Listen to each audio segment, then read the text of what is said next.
show. We're the Logans, everybody! Hi, we're the Logans. I'm Honor. I'm Taylor. And I'm Leona Blue. Welcome to our podcast. We're here to bring you all of the nonsense from inside our brains, and believe us, we have lots and lots and lots to share. I think most of it comes from your brain, Taylor. I think that's true, definitely. Anyway, so before we begin, I just wanted to say, if you've been watching our podcast and you've been enjoying it, we would really love for you to like, subscribe, and leave a comment and let us know what you want to hear us talking about. So, I think I'm going to begin this week's podcast. Okay. Do we have a choice? No, you don't No. have a choice. We never do. So there was something I was thinking about that I'm pretty sure is way more common than people realise, and it's something I do all the time.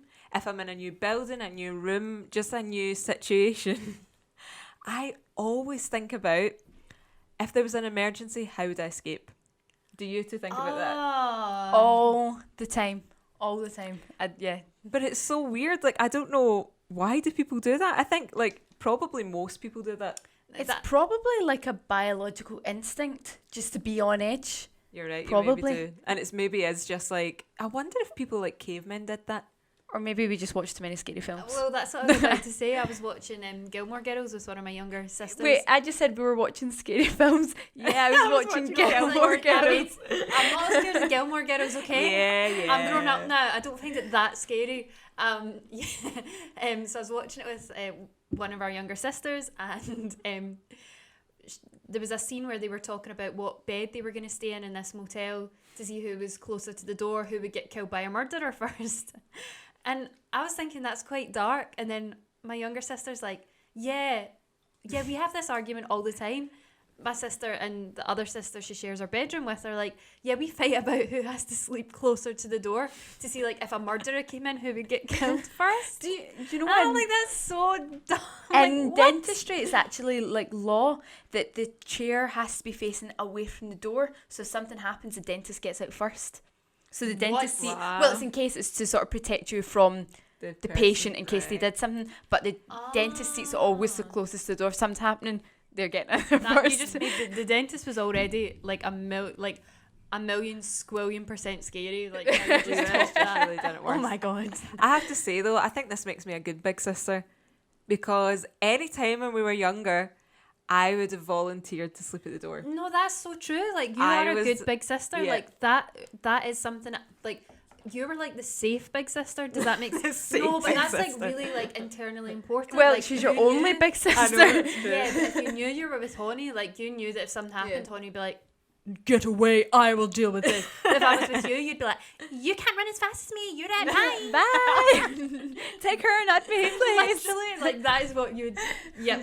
But I also feel like this is maybe, I was thinking it's maybe in part because of our childhood. Like, we just had a habit of climbing everything. Like, I was thinking, me and my brother Max used to always climb up and through the bathroom window. That Now was that I fun, think though. about That was it, really fun. Was that, did we climb the drain pipe? Yeah. But Yeah, that's what I yeah. think, that's maybe like how it came about, that you just got used to those things, and then in your head, like, you go, well, I know I can climb a drain pipe Yeah. through a small window, so I can probably escape this room if I just find the drain pipe. I always get a thing in my head if I'm in a new room or whatever, I always want to know if there was a fire, how would I get out? Yeah. I think that is quite like instinctual, really. Yeah. Yeah, we're definitely not on the same page. Okay. When I plan to escape, like, I'm climbing up balconies and I'm like, oh, I could, like, jump and grab onto that chandelier and then, like, swing down those curtains. Like, like, if there was a fire, you'd all be out the door and I'd be on the chandelier giving it my plan. Doesn't work. The Help. best thing about Taylor is she loves, like, she's got such a wild imagination. Oh, no. But anytime we watch anything scary, the first thing she says is, I would have died. If I was in that film, I'd be dead by now, because I would have just frozen. Yeah. That is always what you say. Like, if something's chasing you, go, I would just freeze. I'd be think like, you no, would? I'd be like, go away. I'd be like, stay there. Get away from me. Do not come any closer. I always have the urge I think I would run. Yeah, Definitely. definitely run. Although in my dreams, whenever I've been confronted, I've never been able to run. It's something that scares me. I'm like, would that happen in real life? I think it's that's like just running a through common water. dream, though. It's like, I think it's a common dream. yeah. But it also brings out the worst in you when you think about it, because it is like, even if you're on a flight or something, you're like, would you follow protocol or would you be trying to get out that emergency exit first, or would you wait for everyone else? Would you jump over the seats? You know, there's certain rules and it's like protocol when there's something going wrong. I think most of the time I would, if your instinct kicks in, you do your own thing. I know that sort of causes havoc. Protocol's there to make sure that, you know, because if Everybody's everyone's not not doing flight, then And if everybody's climbing over the chairs, that's probably not. like, Well, I mean, it's only the first people who do it that are going to get out. well, no, you sometimes see things on TV where everybody's panicking or has panicked, and it's caused so much more, you know, like Worse, yeah, makes it worse. that you kind of probably in that situation, I know that I would probably try my best to just be calm and just be like, okay. So I feel like, to sum that up, I feel like I would save the day. Leona would just run away first. She's got tunnel vision. She'd be gone. And Taylor would get everyone killed. So there's that. Guys, do you ever think of emergency? Oh my god, I'm totally exposing myself here. Do you ever think of emergency situations for like social things? Like, see if you're talking to a guy that like fancies you and you're like, man, I might need to get out of this soon. Do you like look for exits and look for like ways you can be like, oh, need to go? I think that if you're trying to get away from a conversation, you just go, oh, I need to go to the toilet, and then you just go away and never come back. That's the rule. That's so that's bad. what you guys do. I like put on a wig and I start going, do. Will you marry me? And they're like, okay, bye, see you later. Or Taylor tries to get out of it and ends up married to the guy that she's trying to get away from. I know that Taylor used to talk about you jumping and singing and dancing when we were we used to go to the supermarket. If there was like a busy aisle or we were trying to get by or Taylor wanted to get into something, she would stand and just sort of look up and then sing really loud and really out of tune on purpose. And then obviously everyone would sort of be going, what's going on? And they'd all just move. And then it's like, okay, that's free for us to go. I'm cool now. I don't do that anymore. Taylor, I loved you when you did it. I used to encourage you to do it. Leona would tell me to do it. It's not like on my own I was like, oh, I can make everyone really uncomfortable and leave. Leona would be like, please, I need to get into that like reduced soya yogurt. I need it. Can you do your magic trick? And I'd be like, Taylor, I need to front of the I'm queue. not the deep end, but so everybody went, no. It's funny how uncomfortable that makes people It though. made me uncomfortable doing it. But I did it for my That's sister. terrible. Yeah. But I feel like when you're talking about like guys chatting you up, I think sometimes you're just trying to do it to be polite, because the last thing you want to say is just, I'm not interested. So I think that's fair enough. Yeah. Thank you. Oh, poor men. But then I think sums that up. I think that are the emergency situations you need to get out when people are not taking the hint. Yeah, And there is no polite way to leave, so the toilet trick might just be the right one for that. Oh my goodness. I love how this has gone on something that had absolutely nothing to do with emergency situations. I know. I want to know some of your emergency situations that you've like planned in your head. So mine always include drain pipes. Always? I can normally work out, because it's the safest I'm route pretty to sure get there's down. like a psychological analysis of that. And like, that you know is that most me and drain Max pipes- used to climb up the drain pipes to the house, and I know I can climb a drain pipe. Most so drain pipes these days are like plastic. It's probably what holds you. True. I also know I can jump from high heights. 'Cause Yeah. I used to. Oh my Megan, my friend Megan from school, we used to go to her grand's house in East Kilbride. I can't tell you how high this wall was, but we used to climb up and jump off. I'm pretty sure quite a few times I twisted my ankle. It wouldn't stop you. You'd go back up and jump off. So I know that in an emergency situation I could jump off a high wall. I'm pretty sure I also kneed myself in the face at one point. You did that all your acting I- stuff. I That's did that news. my You whole did that life. all the time. I remember doing that exact thing, but it was jumping from a seat to a couch, like back and forth.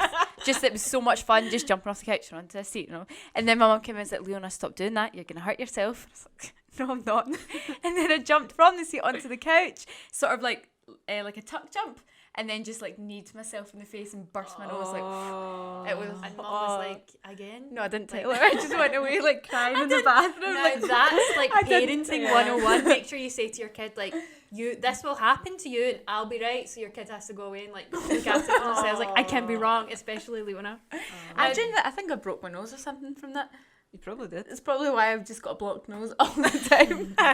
It's from that one disastrously tuck jump I did when I was 4. I wanted to talk about really quickly because I know that we have a lot of sort of similar goofy tastes for films. Yeah. It was films that like don't have any critical acclaim whatsoever, but are so good.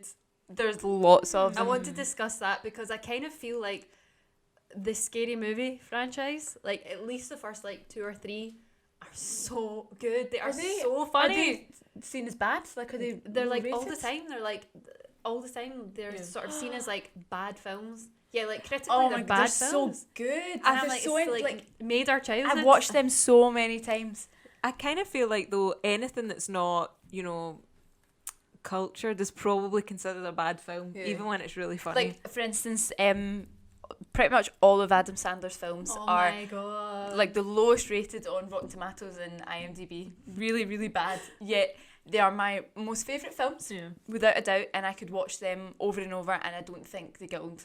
No. They're just funny every time you watch them. It's the kind of films you watch and you're like, how did they think of that? Like, we were watching Charlie's Angels, and it's the bit where they're like, I don't know if you've seen Charlie's Angels, the bit where no, they're in the, like, it's a big like old castle sort of building, and they're doing kung fu, and she's like, floating loaded. And Scary Movie did the parody where they're like, mad cow. Like, that is so funny. Who thought of that? Like, who sat in like a writer's room and was like, let's put that in? No, well, I think the sorry, who are the writers again? It's the Wayne's the Brothers. Wayne's Brothers. I don't know if they wrote it. I think they did, Oh, because I'm sure I watched an interview and they were talking and they said that basically they just say, "Oh, imagine this happened," That's exactly And- what we do. but they keep going until one of them says that's too far. So they just keep going, and then they're like, "Okay, you've taken it too far." See, like, I feel like that's the dream. Like, imagine writing a script and just being with your laughing. sisters, and because we actually used to do that. Like, sorry, Leona, you were too young at this point. But I remember we used to walk home from school and we'd make up a story. We'd be like, and it was about real people, and we'd just like add stuff on. I remember it was about this guy, and he was eventually a robot hanging from a washing line. Do you remember that? I remember it. I know what you're talking about, but we're not going to go there. We're not going to tell you who it was because, but it was, we used to do that all the time. I That still probably isn't remember funny to other people. we used to go to music weekends, so we were young and we were in school, and obviously you would be sort of rehearsing from morning to night, and we would be like, we just had no patience, and we'd get really distracted all the time, and we'd sit like sort of in between, say it was choir practice, and then we'd talk about everyone and go, imagine they did this or they, but it was the most like, extravagant, silly things, like, talking about someone hanging from a chandelier by their knickers or something. Just, and we would stand in the back, find ourselves hilarious, and just be talking throughout the whole thing. I think that's like a sort of sister bond, but I also think it's the imagination of children. Yeah, But if you're enjoying this, don't forget to subscribe. And so I want to know, what are your favourite films that were considered flops? And I also want to know, do you have visions of escaping from emergency situations, or are we just weird? But I would agree though with the Adam Sandler part. That's probably my favourite films that were considered flops. yeah. I don't know Or- what makes it a flop though. What about like Did Sharknado? it flop? But those are so good. The Room, Sharknado. Sharknado. goodness. Now The there's Room. another one. Is it The Room? And it's a guy, and he's made lots of films. He funds them himself. Right, the one okay, with the I need to laptop. say I know this, that need to that's tell- not The Right, Room. you tell anyone, these are treasures, okay? So if you're listening just now, please get your phone out and look up Neil Breen, okay? Is this the same person I'm How do you talking spell about? that? Same, Okay. just like Neil, Breen. Go on, find his films and watch them, and then DM me and tell me what you think, because I don't know anyone else who watches Neil Breen films. They are so bad, but they are so good. They make the best memes of those films. They Yes. absolutely do. They're like so memeable. They're a treasure trove. If you like bad films that are good, go and find a Neil Breen film. I think he's got like a new one that I've not seen yet, so I'm like really excited. I've never actually watched the film, but I've watched clips from it. And at first I was watching it, I was going, oh, this is someone just taking the Is mick. this a Neil Breen? Oh, Breen I film? think if it's Neil the same one, the laptop, oh god, oh yeah. man, oh god. You killed yourself. But I think he filmed it and wrote it, starred in There's it. even a better He was thing. The credits at the end, he's written things like, so it's like written by Neil Breen, starring Neil Breen, and then this goes on for a couple of minutes, and there's like lighting Neil Breen, and you're like, fair enough, and then it starts going, hot dogs for party scene, supplied by Neil Breen. And all these like weird jobs that people do, like food on break 404, supplied by Neil Breen. Toilet room replacing the toilets by Literally. Neil Breen. I feel like we should start adding those things just to see if anybody notices. Oh my goodness. Oh, we should have had that on the show at the end of Meet the Logans. Yeah. Also, Hot dog supplied by the Logans. Taylor's just talking about, we had a TV show with BBC Scotland, and you can find that on BBCiPlayer. It's called Meet the Logans, and it's just about us and our band and what we're up to in the music industry, really. Yep.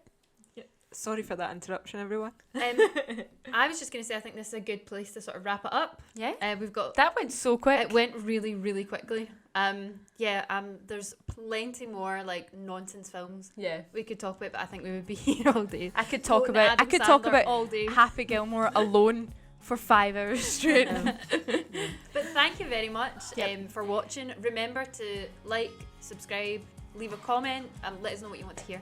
Yep. Definitely thank you very much, and we'll be back next week. This was the Logan's World. We hope you had fun, a bit of respite. Thank you for joining us. You can find all of our other socials under @the Logan's World, so that's Twitter, Instagram, Facebook, Spotify as well, the Logans. You can find us there. Okay, we'll see you next week. Thanks for watching. Bye. It's the Logan Show.